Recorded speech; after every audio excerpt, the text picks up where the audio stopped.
Gracias por la invitación, gracias por permitirme compartir algo que posiblemente nos va a edificar y algo que nos puede ayudar a seguir creciendo, a seguir madurando en este camino. Bueno, hola, buenas noches. Mi nombre es Aurora, también muy agradecido. Gracias, Yair. Gracias, Claudia, por esta invitación. Nos honra mucho estar aquí y poder, mi esposo, compartirles una palabra, algo que el Señor nos viene hablando y que quisiera que así como ha sido para nosotros muy significativa, sean para ustedes también. Nosotros también. Jair y Claudia saben que también los quiero mucho y son súper importantes para mi vida. Y, y bueno, creo que podemos, este caminar para seguir creciendo con ustedes, así sea un poquito retirado, pero sí chéverísimo que cuando ya tengan la sede poder ir también a compartir allá.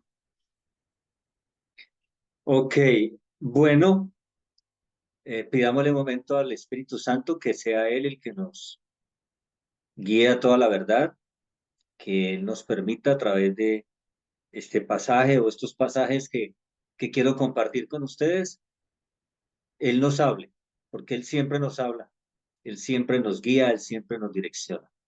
Pero que hoy yo pueda ser usado, Señor, para que el propósito con el cual tú envías tu palabra se cumpla. Te lo pedimos en el nombre de Jesús. Amén. Amén. Bueno, me va a ir quedando por aquí un poquito, que se haga un ladito aquí, a ver si nos centramos. Mi esposa y yo hemos estado viviendo un proceso muy particular y muy interesante, muy importante. Y cuando uno vive procesos, y esos procesos a veces son dolorosos o son bastante molestos para nosotros, llega un momento en que nuestra humanidad, o por lo menos a mí me pasa, piensa, bueno, aquí se acabó todo, ¿no? Aquí como que el Señor se hizo a un lado, aquí como que yo no sirvo. Es decir, empezamos a hacer una cantidad de conclusiones, a sacar una cantidad de conclusiones que solo están en nuestra mente, porque al fin y al cabo no sabemos el por qué suceden las cosas o para qué suceden. Pero ¿sabes qué es lo más importante? ¿Saben qué es lo más espectacular? Saber que Dios no ha perdido nunca el control de todas las cosas. Lo bueno, lo malo, lo feo, lo que me parece injusto, todo Dios tiene el control.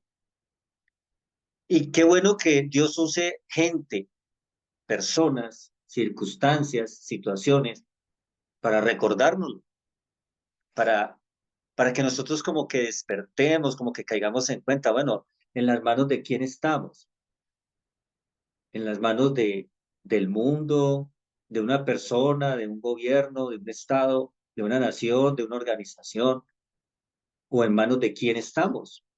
Entonces aquí surge una pregunta para introducirnos al pasaje o a los pasajes. Y es una pregunta que nos hemos estado haciendo mi esposa y yo. ¿Es nuestra vida, y es una pregunta que traslado a ustedes en este momento, no para que me respondan, sino para que la apunten por ahí, y seguramente Dios les va a hablar? Y es mi vida, es nuestra vida, lo que esperábamos hoy. No sé si me hago entender con esa pregunta. ¿Es mi vida hoy, todo lo que yo vivo, las circunstancias, las situaciones, mi matrimonio, mi iglesia, mi ministerio, todo lo que usted quiera, todos los aspectos de su vida, emocionales, espirituales, físicos, son lo que yo esperaba de mi vida? Seguramente que la respuesta varía según lo que hayamos vivido y según las circunstancias de cada uno y según nuestra relación que tengamos con ese Dios, porque a eso estamos llamados. Siempre nos han enseñado, siempre hemos aprendido en todos estos años que lo que la esencia del cristianismo es una relación personal e íntima con el Dios del universo, con nuestro Padre. Él es nuestro papá. Y en medio de todas esas cosas que seguramente sabemos intelectualmente, pero que nos cuesta aplicar a nuestra vida, porque es un proceso y porque es difícil, porque es una lucha, porque es una batalla, siempre tenemos la esperanza de que la palabra está ahí siempre para guiarnos, para consolarnos, para darnos una voz de aliento, para animarnos, para devolvernos la autoestima, para devolvernos el valor.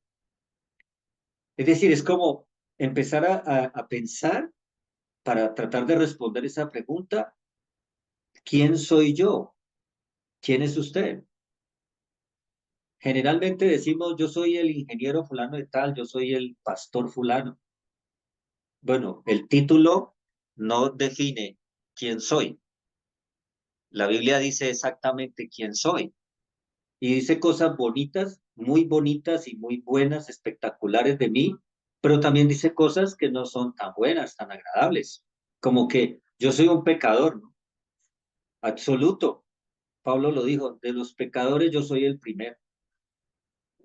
Entonces, ¿cómo conservar ese equilibrio entre lo que Dios dice, lo que dicen de mí y lo que yo creo o lo que yo pienso?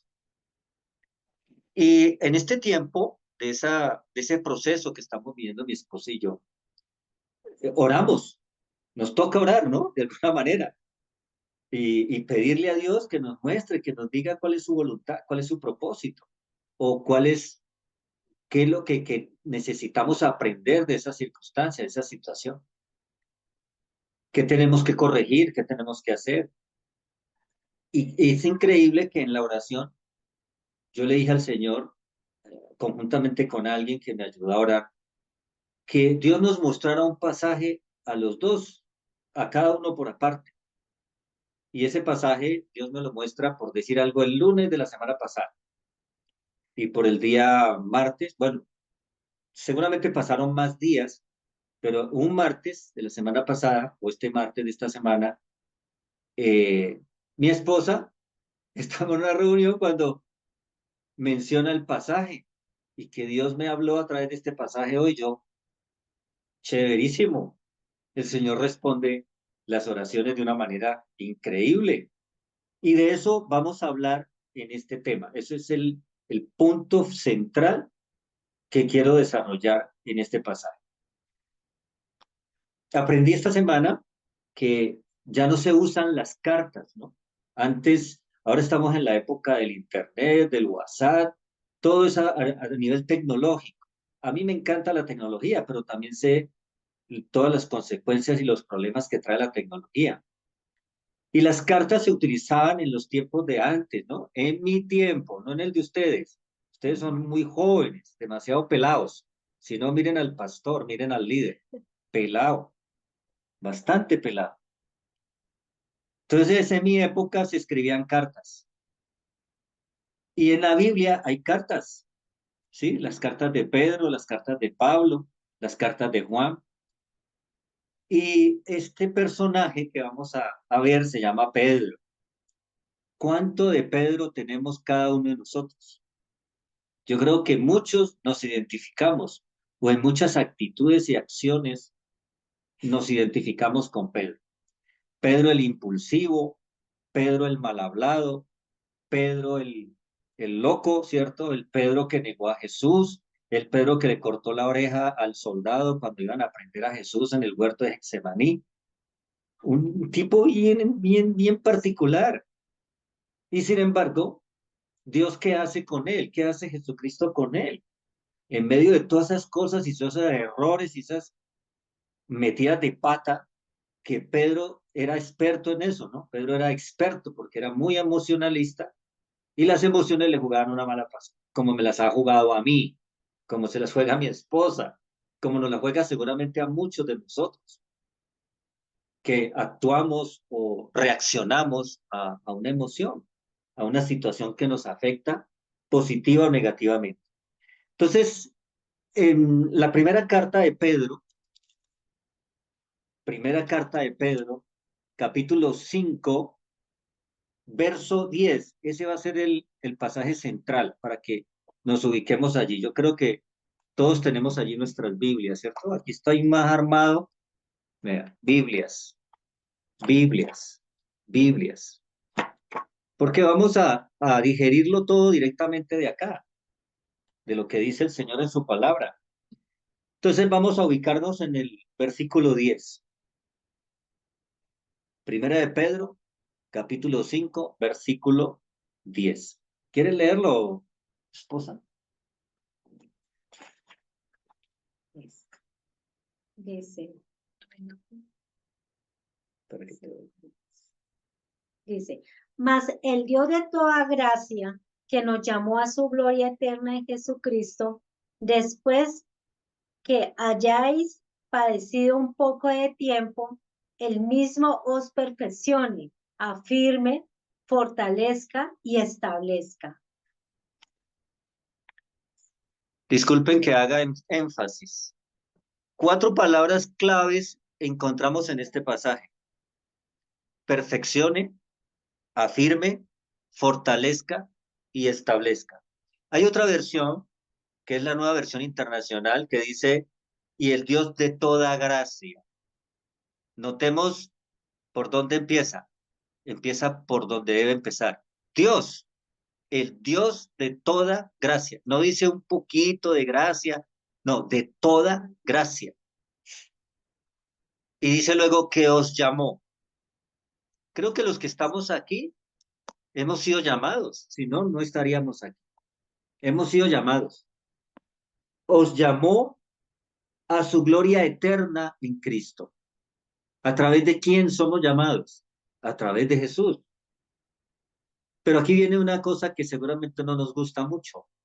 Dice, después que hayáis sufrido un poco de tiempo. Podemos preguntarnos, ¿qué es un poco? ¿Así? ¿O así? ¿O así? Un poco de tiempo, mucho, mucho tiempo, o muy poco tiempo. Y lo que viene después vuelve a reconfortarnos. Él mismo, ¿quién? El Dios de toda gracia, con el que empezamos el pasaje. Él mismo nos perfeccionará, dice la versión que leyó Aurora, y en esta dice, Él mismo os restaurará, os hará fuertes, firmes y constantes. Esas 4 palabras me encantan, ¿no? De esto. ¿Qué es lo que necesitamos en este proceso en el que hemos sido llamados? Yo creo que es eso, precisamente. Y tenemos que acordarnos que aunque estamos en el periodo de la gracia, vivimos por gracia, fuimos salvados por gracia, también sabemos que Jesús no dijo que no íbamos a tener acá padecimientos, sufrimientos, situaciones difíciles, controversias, desdenes, desengaños, frustraciones, todo eso como lo llama la Biblia, tribulaciones, aflicciones. En el mundo tendréis aflicción, pero no teman, yo he vencido al mundo. Ese es otro pasaje, ¿cierto? Pero vamos a seguirnos centrando o a tratar de entender cada frase o cada paso, o cada proceso, cada paso de cómo es eso que el Señor nos perfecciona, nos afirma, nos fortalece y nos establece. ¿Sí? Vamos juntos entonces a tratar de comprender eso. El contexto es que todo es dado por gracia, todo nos ha sido dado ya por gracia. Usted y yo no tenemos nada que hacer, o por mucho que hagamos, ya la gracia fue dada, ya nuestra salvación fue dada por el sacrificio de Jesús en la cruz. Nada más, eso lo escuchamos casi todo el tiempo, todo el tiempo. Yo llevo 23 años conociendo de, del cristianismo, conociendo de Jesús, y casi siempre escucho lo mismo, que por gracia he sido salvo, por la obra redentora de Cristo en la cruz, es que tengo hoy el privilegio de ser llamado hijo de Dios. Solo por eso. Entonces de allí partimos. Pero como estamos en el mundo y tenemos que librar una batalla, y es una batalla que no es contra carne ni sangre, sino contra toda potestad que se levanta, ¿cierto? Como lo dice el pasaje.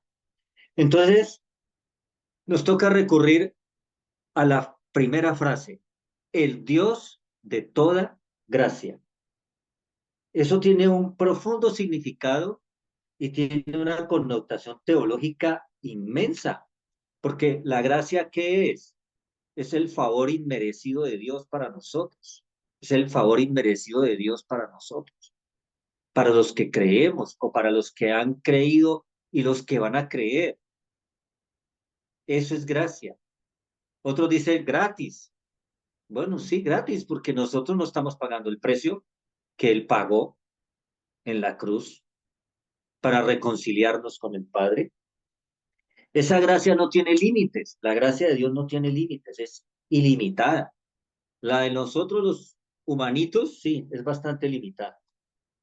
Entonces esa gracia abarca todos los aspectos de nuestra salvación y aún del proceso que cada uno de nosotros tenemos que vivir hasta el día que el Señor venga, si tenemos ese privilegio, o hasta el día que yo tenga que ir a la presencia de Dios a rendir cuentas. Entonces, hasta ahí vamos bien, ¿correcto? Luego, ¿qué dice? Él es el que nos llamó a su gloria eterna. ¿Eso qué me significaría a mí o qué podemos sacar como conclusión de esa frase?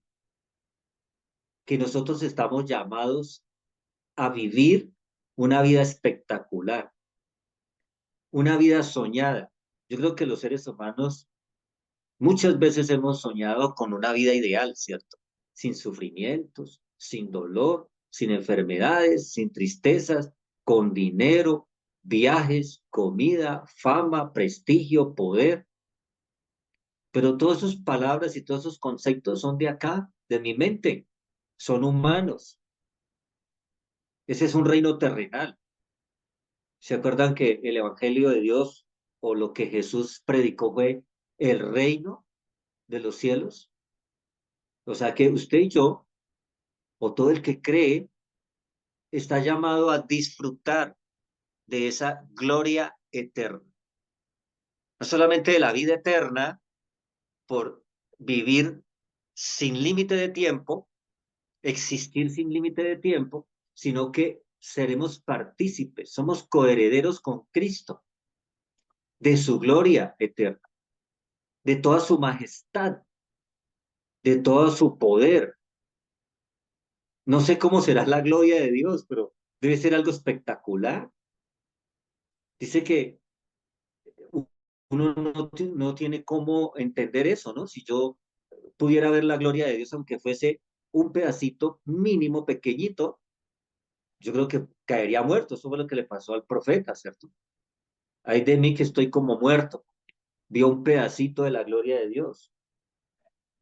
Y lo que viene, que es la parte que no nos gusta, dice, después que hayamos padecido un poco de tiempo, ¿qué significa?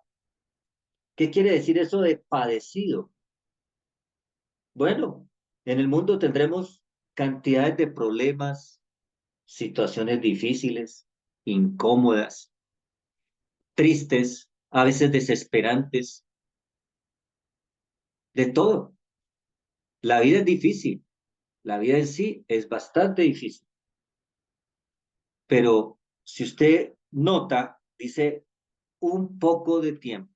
Aquí este poco es poco, poco comparado con el tiempo de la eternidad, que son un año, 2 años, 3 años de una quiebra financiera o una enfermedad o aún la misma muerte después de 60, 70, 80 años que podamos vivir, porque la Biblia dice que viviremos 70 y que luego el más fuerte, el más robusto puede vivir hasta los 80. Bueno, hay personas por allá nos pedían oración en estos días. Me dio una risa por una persona que que la iban a operar de una rodilla y tiene 100 años. La columna. Imagínese, médico de la columna y tiene 100 años. Increíble cómo Dios le permite vivir a 100 años a una persona. Dice, un poco de tiempo. Entonces, pongamos el ejemplo de los 100 años de la persona que nos pedía oración. ¿Qué son 100 años? Para nosotros es mucho, pero ¿qué son 100 años comparados con la eternidad? ¿Qué son eso? No es nada, ¿cierto? Si estamos llamados a la gloria eterna, entonces quiere decir que allá nos van a recompensar, ¿cierto? Allá no va a haber nada de esas cosas. Un poco de tiempo. Entonces la pregunta es, ¿y para qué yo tengo que pasar por esa situación acá? Y esta es la parte que a mi esposa y a mí Dios nos ha hablado de una manera increíble y nos sentimos felices, nos sentimos llenos de gozo. Dice, Él mismo, o sea, Dios, ni siquiera una persona, ni siquiera mi mejor líder, mi mejor pastor, mi mejor consejero, mi mejor psicólogo, me va a hacer sentir bien otra vez. Solo Dios lo va a hacer. Dice que nos va a perfeccionar. Y si dice que nos va a perfeccionar es porque mi esposa y yo somos imperfectos todavía. Gloria a Dios por eso, ¿verdad? Somos imperfectos todavía, pero Él nos va a perfeccionar. Qué estupenda noticia. Eso, eso nos llena de ánimo otra vez, de ánimo. Él nos va a perfeccionar. ¿Y qué va a hacer para eso? Lo que tenga que hacer. Vamos a ser perfectos. Nos va a perfeccionar para sus propósitos. Luego la siguiente palabra que es afirmar. Otra versión dice restaurar, ¿no?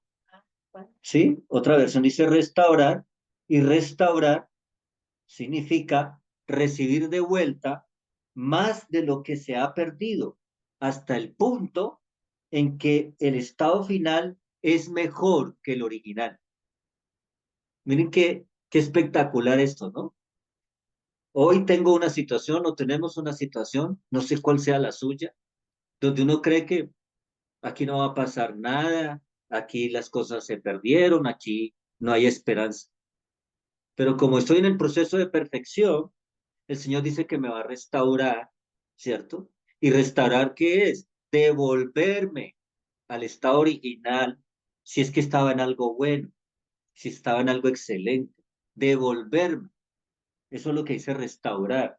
Recibir de vuelta más de lo que se ha perdido. ¿Qué ha perdido usted? ¿Qué hemos perdido nosotros?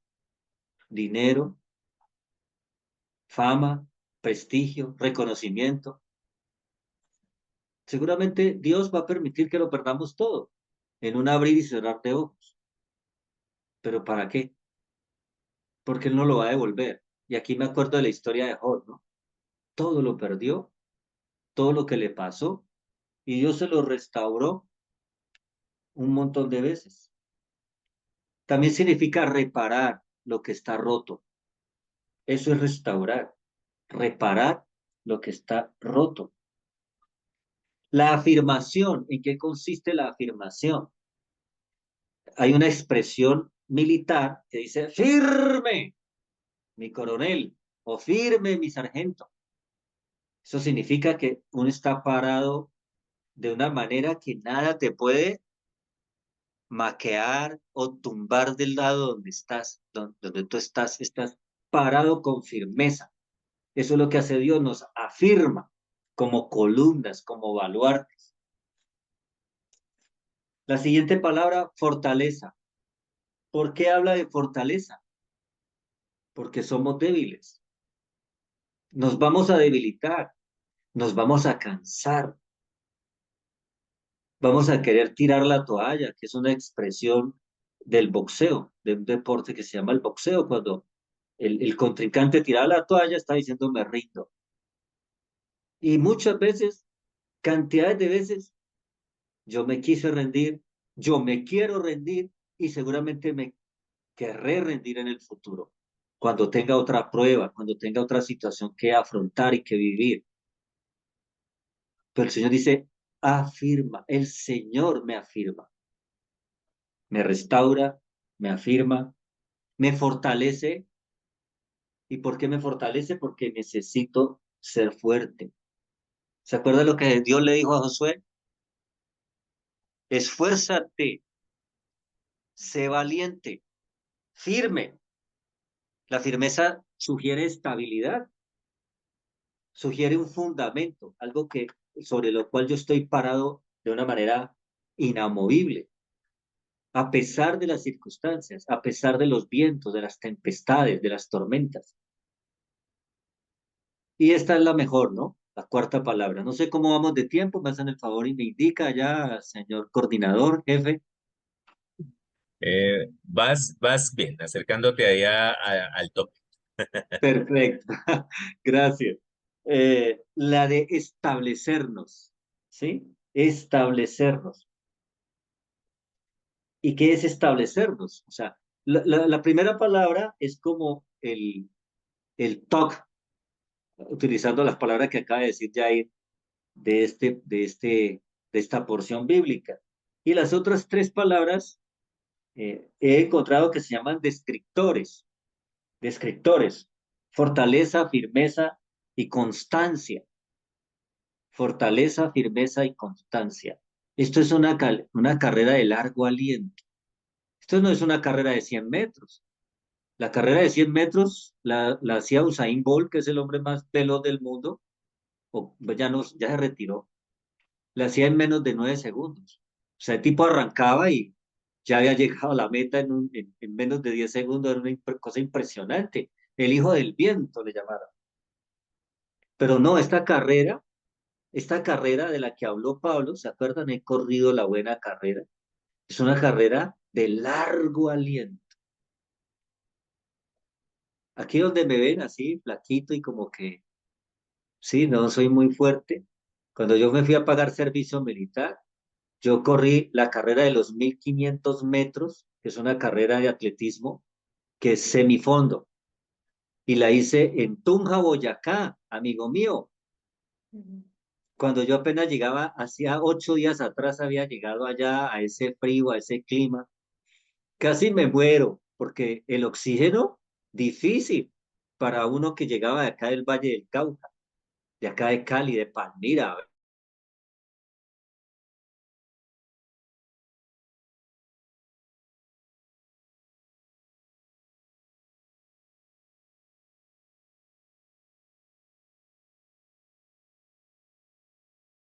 Y esto sabemos que tiene un final, que puede ser el final de nuestras vidas. Y debería ser así, ¿no? Yo no debería de dejar de permanecer, de ser constante, de perseverar. Tiene que ver con la fidelidad, tiene que ver con esa perseverancia, con esa inquebrantabilidad, ¿cierto? Pase lo que pase, venga lo que venga, yo debo avanzar, debo seguir adelante. Y esto me hace acordar de la famosa parábola del hombre necio y el hombre sabio, ¿no? El que edificó su casa en la arena y el que edificó su casa sobre la roca. Ambos sufrieron las mismas circunstancias, las mismas situaciones, los mismos problemas, las mismas pérdidas, derrotas, tormentas, llámelo como quiera.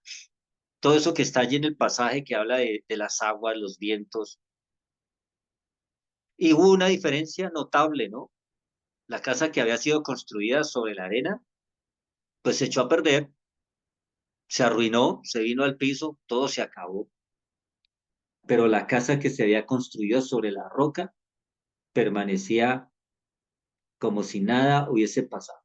Bueno, esa casa significa nuestra vida, pero nuestra vida espiritual, ¿sí? Nuestra esencia, nuestro ser, en qué hemos fundamentado nuestra vida, en las cosas de este mundo, en el reino de este mundo, en las cosas que pasan, en las riquezas, en los bienes materiales, en las personas, en mi esposa, en el esposo, en el caso de las mujeres, en el pastor, en el líder, en la congregación, en la iglesia, en un organismo, en el Estado, en el presidente.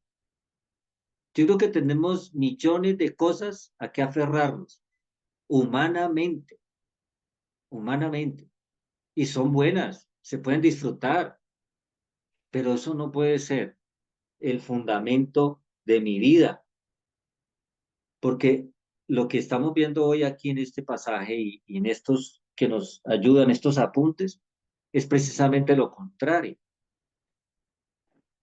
que nosotros no hemos sido llamados a vivir la gloria terrenal, que Dios en su misericordia quiere que disfrutemos de lo que Él ha creado, que disfrutemos de su provisión, que disfrutemos de las cosas que Él nos añade. ¿Sí? ¿Se acuerdan? Buscad Mateo 6:33, buscad primeramente el reino de Dios y su justicia, y todo lo demás Él no lo va a añadir. Todo lo demás es todo lo demás. Casa, carro, beca, esposa, esposo, hijos, familia, seguramente viajes, la posibilidad de tener una empresa, de tener algunos recursos. Todo eso es posible y eso está bien, hay que hacerlo, hay que vivirlos, hay que disfrutarlos. Dios nos los puede dar, pero que sean eso, el fruto de que Dios nos lo dio, no porque batallamos y luchamos y nos damos contra las paredes y contra el mundo, buscando hacer riquezas y hacer tesoros en esta tierra. También la Biblia lo dice, que no hagamos tesoros aquí, porque aquí la orilla y el orín lo corrompen, ¿cierto? Aquí las riquezas son corruptas, sino que hagamos tesoros en el cielo, donde allá no, eso no se va a perder, está asegurado, por siempre estarán asegurados esos tesoros. Nuestro ser es lo que le importa a Dios. Le importamos a Dios de una manera espectacular, de una manera increíble. Permítame ir cerrando leyendo de nuevo el pasaje para que se nos quede en lo más profundo de nuestro ser.